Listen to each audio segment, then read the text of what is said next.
नमस्कार साथियों, स्वागत है आपका YouTube channel PS education hub में। और आज हम निष्ठा प्रशिक्षण के मॉड्यूल 12 की जो प्रश्नोत्तरी है उसको सहज और सरल तरीके से समझेंगे। जानेंगे कि किस प्रकार के प्रश्न और कैसे उनके उत्तर दे सकते हैं। वैसे तो ये प्रश्न जो है आप मॉड्यूल पूर्ण करने के बाद ही आप आंसर देखें, स्वविवेक से मॉड्यूल पढ़ कर के आंसर दें और आप आंसर मिलाएं कि जो आपने आंसर दिए हैं वो सही है कि नहीं। तो इस प्रकार आपकी सहायता के लिए प्रश्नोत्तरी है। आइए प्रश्नों को देखते हैं। प्रश्नोत्तरी प्रारंभ करने से पहले निवेदन है कि यदि अभी तक आपने इस चैनल को सब्सक्राइब नहीं किया है तो चैनल को सब्सक्राइब जरूर कर लें, जिससे निष्ठा प्रशिक्षण और शिक्षकों से संबंधित, शिक्षा से संबंधित जितनी भी जानकारी है वो आपको इस चैनल पर उपलब्ध हो सकेगी। तो आइए देखते हैं। प्रश्न पहला जो है वो ये है कि शिक्षक ने शिक्षार्थियों को हर्बल उद्यान में अपनी ऊंचाई का उपयोग करते हुए पौधों की तुलनात्मक लंबाई मापकर तथा धागे का उपयोग करते हुए और पौधे के तने की सतह को छूते हुए मोटाई मापकर डेटा का संग्रह करने के लिए एक गतिविधि में शामिल करते हैं। अब इस गतिविधि को करने के दौरान शिक्षार्थी कौन सी विज्ञान प्रक्रिया कौशल से गुजरेंगे, निम्नलिखित को देखें। जो गतिविधि कर रहा है शिक्षक, इसमें विज्ञान प्रक्रिया के कौन से कौशल से जो बच्चे गुजरेंगे उसमें देखते हैं। पहला, लंबाई का तुलनात्मक माप। दूसरा, स्पर्श अनुभव के माध्यम से अवलोकन। और तीसरा है धागा और स्केल का उपयोग कर सटीक माप। तो निम्नलिखित में से सही विकल्प चुनना है। इस प्रकार ये जो आप एक गतिविधि करवाई है शिक्षक ने हर्बल उद्यान में ऊंचाई का उपयोग करते हुए, तो 3 ऑप्शन इसमें दिए हैं कि जो ऑप्शन हमने पढ़े हैं उसमें से पहला, दूसरा और तीसरा सही है, केवल एक सही है, केवल तीसरा सही है, केवल दूसरा सही। तो हमारा जो सही उत्तर है वो यहाँ पर है कि जो ऑप्शन हमने 3 देखे थे वे तीनों के 3 सही हैं, इसलिए हमारा उत्तर ऑप्शन जो पहला है, पहला, दूसरा और तीसरा, तीनों ही 3 सही हैं। आपके मॉड्यूल में ऊपर नीचे हो सकता है, इसलिए आप ध्यान से देख लें। जो आपने तीनों विकल्प पढ़े थे वे तीनों के 3 विकल्प सही हैं, तो पहला, दूसरा और तीसरा सही है। प्रश्न दूसरा देखते हैं। प्रश्न दूसरा है कि शिक्षक ने छात्रों को नोटबुक में अपनी पसंद के पौधों के स्केच बनाने और उसे रंगने, चित्र लेने और कोलाज बनाने के लिए एक गतिविधि में शामिल किया। इस गतिविधि के माध्यम से शिक्षक निम्नलिखित मुख्य अवधारणाओं में से शिक्षार्थियों के बीच निर्माण करने की कोशिश कर रहा है। तो इसमें हम भी ऑप्शन देखेंगे। इसमें भी हमें 4 ऑप्शन रहेंगे, तो हम ऑप्शनों को देख लेते हैं। प्रश्न फिर से देख लें कि शिक्षक ने छात्रों को नोटबुक में अपनी पसंद के पौधों के स्केच बनाने और उसे रंगने के लिए, कोलाज यानी एक साथ कई फोटो। ऑप्शन है केवल जो है साग के बारे में। दूसरा है केवल झाड़ियों के बारे में। तीसरा है पौधों की वृत्तियों में विविधता। और जो चौथा है वो है केवल पेड़ों के बारे में। तो ये 4 ऑप्शनों में से जो तीसरा ऑप्शन है हमारा, पौधों की वृत्तियों में विविधता। तो जब शिक्षक ने छात्रों को नोटबुक में अपनी पसंद के पौधों के स्केच बनाने और उसे रंगने, चित्र लेने और कोलाज बनाने के लिए गतिविधि किया, तो ये जो गतिविधि है ये पौधों की वृत्तियों के संबंध के बारे में है। देखते हैं अगला प्रश्न। प्रश्न है, विभिन्न पौधों की प्रवृत्तियों के डेटा के संग्रह के लिए कक्षा 6 के छात्रों के साथ एक शिक्षक द्वारा संचालित हर्बल उद्यान में प्रकृति की सैर के दौरान विषय शिक्षक ने निष्कर्ष निकाला कि कुछ शिक्षार्थी ने गुलाब को पेड़ और सुनहरे सेब को झाड़ी बताया।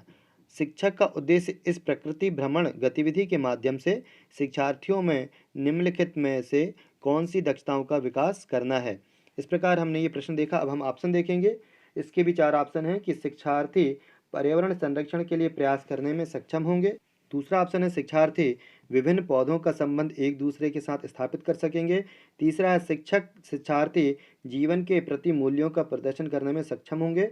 और चौथा है शिक्षार्थी पौधों को उनकी प्रवृत्तियों के आधार पर वर्गीकृत करेंगे। तो यही चौथा ऑप्शन जो है इसका सही है कि शिक्षार्थी पौधों को उनकी प्रवृत्तियों के आधार पर वर्गीकृत करने में सक्षम होंगे। देखते हैं अगला प्रश्न।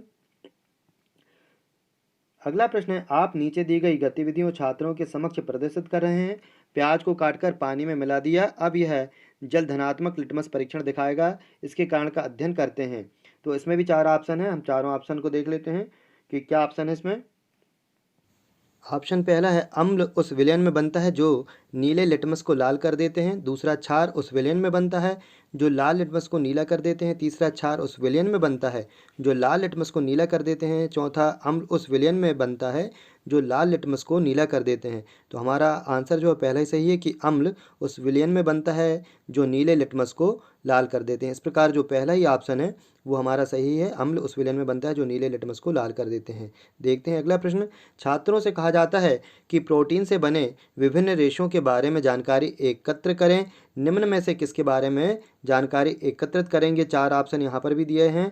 सूती है, पॉलिस्टर है, रेयान है, रेशम है। प्रश्न एक बार समझें कि छात्रों से कहा जाता है कि प्रोटीन से बने विभिन्न रेशों के बारे में, जो प्रोटीन से कौन से रेशे बने हैं? सूती, पॉलिस्टर, रेयान या रेशम। तो सही ऑप्शन जो है वो रेशम होगा, क्योंकि रेशम के जो कीट से बनता है और कीट यानी एक प्रकार का प्रोटीन होता है। तो यहाँ पर सही ऑप्शन जो होगा वो हमारा होगा रेशम।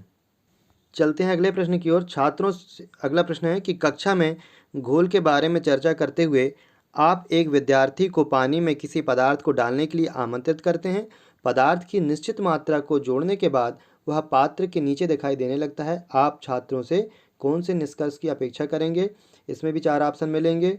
फिर से प्रश्न समझ लें कि कक्षा में घोल के बारे में चर्चा करते हुए आप एक विद्यार्थी को पानी में किसी पदार्थ को डालने के लिए आमंत्रित करते हैं।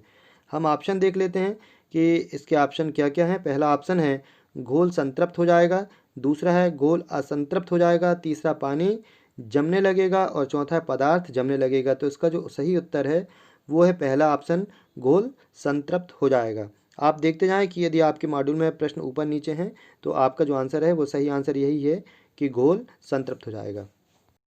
अगला प्रश्न देखते हैं। आप छात्रों को यह महसूस करने में मदद करना चाहते हैं कि सभी ध्वनि मनुष्य के लिए श्रव्य नहीं है। आपकी राय में इसकी सबसे प्रभावी कार्यनीति क्या हो सकती है? यदि आपको छात्रों को यह महसूस कराना है कि सभी जो ध्वनियाँ होती हैं मनुष्य के लिए श्रव्य नहीं होती हैं, यानी सभी ध्वनियाँ मनुष्य नहीं सुन सकता है, तो आपकी राय में इसकी सबसे अच्छी प्रभावी कार्यनीति क्या हो सकती है? पहला ऑप्शन है रोल प्ले, दूसरा है स्थानीय दौरा, तीसरा है परियोजना और चौथा है प्रश्नोत्तरी। इस प्रकार 4 ऑप्शन है हमारे और सही ऑप्शन जो हमारा उत्तर है वो है परियोजना। एक परियोजना हम बनाएंगे और उस परियोजना के माध्यम से बता सकते हैं कि सभी ध्वनि जो होती है मनुष्य के लिए श्रव्य नहीं होती। हमारा जो ऑप्शन तीसरा है वो यहाँ पर सही है। चलते हैं अगले प्रश्न की ओर। ध्वनि उत्पन्न करने के विभिन्न तरीकों का परिचय कराने के लिए पड़ोसी कक्षा के एक शिक्षक अपने विद्यार्थियों को किसी भी तरीके से ध्वनि उत्पन्न करने का अवसर देने की योजना बना रहे हैं, लेकिन आप नहीं चाहते कि आपके छात्र अशांत हों। आप उस शिक्षक को क्या करने की सलाह देंगे? यानी आप की जो है विभिन्न तरीकों का परिचय कराने के लिए पड़ोसी कक्षा, आपकी बाजू वाली कक्षा शिक्षक जो हैं वो विद्यार्थियों को किसी भी तरीके से ध्वनि उत्पन्न करने का अवसर देने की योजना बना रहे हैं, तो आप उस शिक्षक को क्या सलाह देंगे?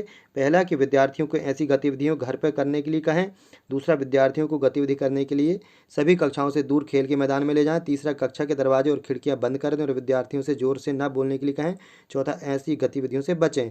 तो सही ऑप्शन जो इसका है सेकंड, विद्यार्थियों को गतिविधि करने के लिए सभी कक्षाओं से दूर खेल के मैदान में ले जाएं। जहाँ ध्वनि करना है बच्चों को हम ऐसी जगह ले जा लें कि जहाँ से अन्य कक्षाओं को डिस्टर्बेंस ना हो। तो यहाँ पर दूसरा ऑप्शन जो है वो हमारा सही है। देखते हैं अगला प्रश्न। मीरा आपकी कक्षा में एक दृष्टिबाधित छात्रा है। निम्नलिखित में से कौन सा दृष्टिकोण आप उसका समावेश सभी गतिविधियों में सुनिश्चित करने के लिए अपनाएंगे? 4 ऑप्शन हम यहाँ पर भी देखेंगे कि मीरा जो है एक दृष्टिबाधित छात्र है और कौन सा दृष्टिकोण आप उसका समावेश करेंगे सभी गतिविधियों में सुनिश्चित करने के लिए अपनाएंगे, जिससे कि वह सभी गतिविधियों में शामिल हो सके। तो आप ऑप्शन देख लेते हैं। पहला ऑप्शन है कंपन करने वाली विभिन्न वस्तुओं को छूने और महसूस करने के लिए उन्हें सुविधाएं प्रदान करना। दूसरा है तबले की सतह पर फैलाए हुए चावल के दानों को महसूस करवाना। तीसरा है एक अन्य छात्रा का ये बताना कि वह क्या अवलोकन कर रही है।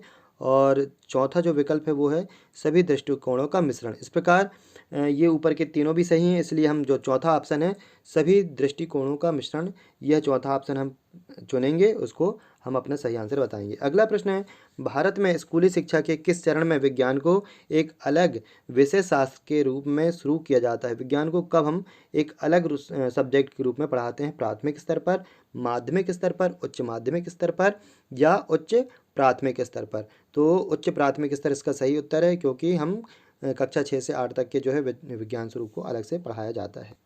इस प्रकार हमने 10 प्रश्न के उत्तर दिए और 10 प्रश्नों को सबमिट कर देते हैं और सबमिट करने के बाद हम अपना रिजल्ट देखेंगे, स्कोर देखेंगे। हमारा स्कोर जो है वो 10/10 है। यदि आपने किसी प्रश्न का उत्तर गलत दे दिया है या गलत आपका टिक हो गया है, तो आप ये जो रीडो बटन दिया है इसमें आप फिर से क्लिक करके और इस प्रश्नावली को पुनः कर सकते हैं। एक सुझावात्मक प्रश्नावली है, आपके दृष्टिकोण को, आपकी समझ को बढ़ाने के लिए आप मॉड्यूल को पढ़ कर पूर्ण रूप से प्रश्नोत्तरी दें, और यदि कहीं गलती हो तो रीडो बटन दबा करके आप पुनः कर सकते हैं। वीडियो अच्छा लगा हो तो लाइक शेयर जरूर करें, और शिक्षा संबंधित समस्त जानकारियों को प्राप्त करने के लिए इस चैनल को सब्सक्राइब कर लें, जिससे भविष्य में भी आप इस प्रकार की जानकारियों को प्राप्त कर सकेंगे। धन्यवाद।